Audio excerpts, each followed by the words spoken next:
मोदी जी जवाब नहीं दिए तो फिर हम दिल्ली नहीं आएंगे। जो भी तेलंगाना में आएगा वो जवाब देना पड़ेगा।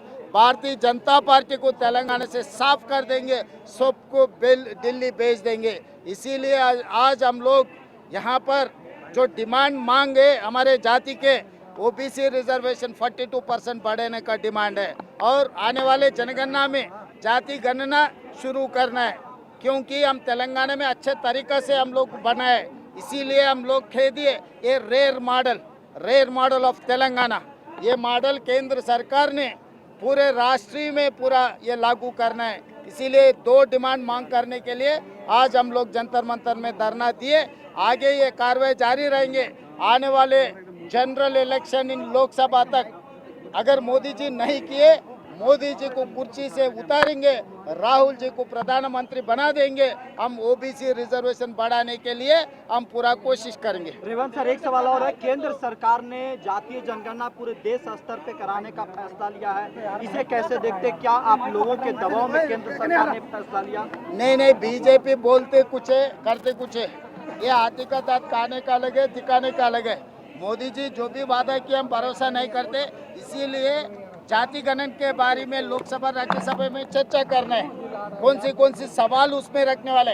तेलंगाना में हम लोग 8 पेजेस 56 क्वेश्चन हम उसमें लागू किए कि education, employment, political reservation panchayat member से लेकर पार्लियामेंट मेंबर तक कितने उन लोगों को मौका मिला, वो जाति के लिए कितना एजुकेशन और एम्प्लॉयमेंट में रिजर्वेशन मिले, ये सब सारे सवाल पूछना है। तो इसीलिए कौन सी सवाल से अब जनगणना जाति गणना करने वाले के राष्ट्रीय सरकार ने ये भी हाउस में चर्चा होना है।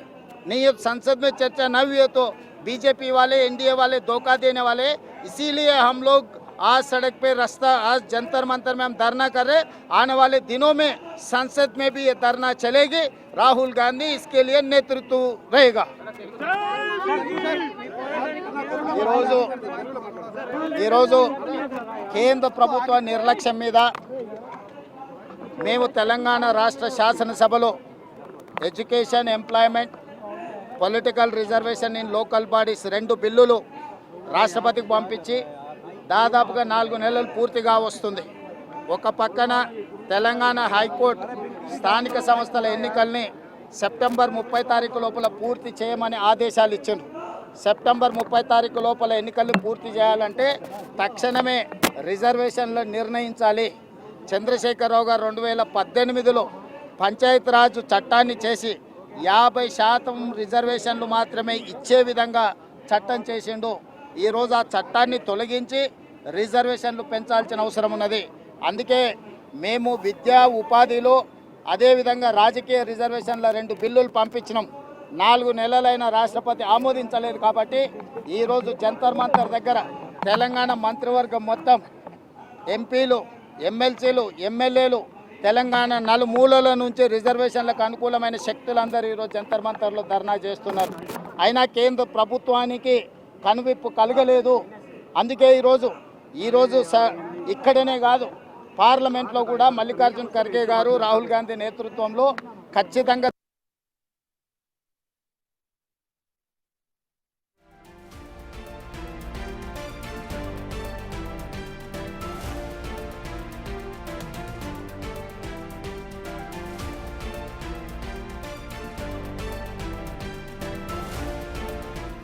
బీసీలకు రిజర్వేషన్లకు సంబంధించి ఇటు జంతర్ మంతర్లో సీఎం రేవంత్ రెడ్డితో పాటు ఇటు కాంగ్రెస్ నాయకులు ధర్నాలో పాల్గొంటున్నారు.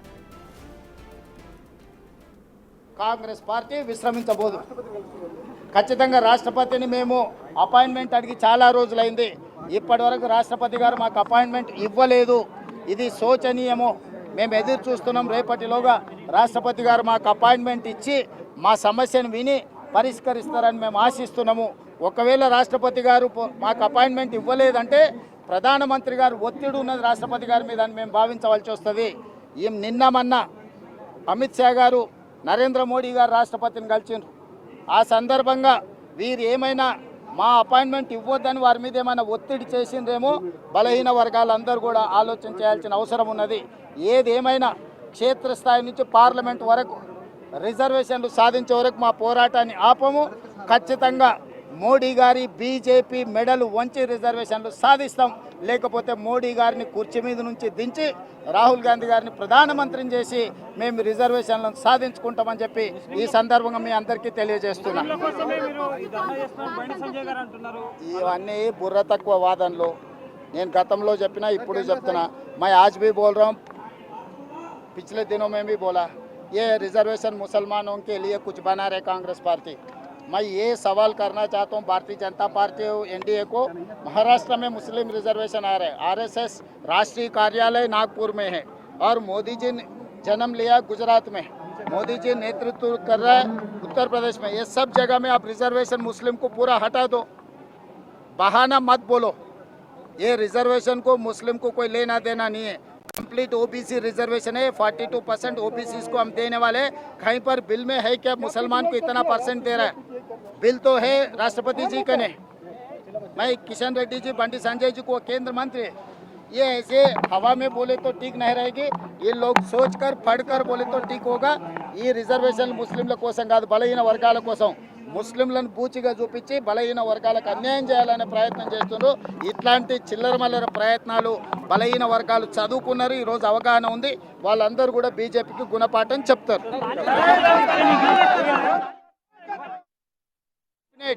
एमपी, एमएलसी, एमएलए सब मिलकर राष्ट्रपति जी का अपॉइंटमेंट मांगे हम लोग, मगर आज तक हमको अपॉइंटमेंट तक नहीं मिला. ये सोच की बात है. ये ऐसे कभी हम सोचे भी नहीं. राष्ट्रपति जी अपॉइंटमेंट हमें मिलते बोल के हम उम्मीद कर रहे हैं. अगर राष्ट्रपति जी का अपॉइंटमेंट अगर नहीं मिला, संसद में नरेंद्र मोदी जी जवाब नहीं दिए तो फिर हम दिल्ली नहीं आएंगे. जो भी तेलंगाना में आएगा वो जवाब देना पड़ेगा. भारतीय जनता पार्टी को तेलंगाना से साफ कर देंगे, सबको दिल्ली भेज देंगे. इसीलिए आज हम लोग यहाँ पर जो डिमांड मांगे हमारे जाति के, ओबीसी रिजर्वेशन 42% बढ़ाने का डिमांड है और आने वाले जनगणना में जाति गणना शुरू करना है, क्योंकि हम तेलंगाना में अच्छे तरीक़े से हम लोग बनाए. इसीलिए हम लोग कह दिए ये रेयर मॉडल ऑफ तेलंगाना, ये मॉडल केंद्र सरकार ने पूरे राष्ट्रीय में पूरा ये लागू करना है. इसीलिए 2 डिमांड मांग करने के लिए आज हम लोग जंतर मंतर में धरना दिए. आगे ये कार्रवाई जारी रहेंगे. आने वाले जनरल इलेक्शन इन लोकसभा तक अगर मोदी जी नहीं किए, मोदी जी को कुर्सी से उतारेंगे. राहुल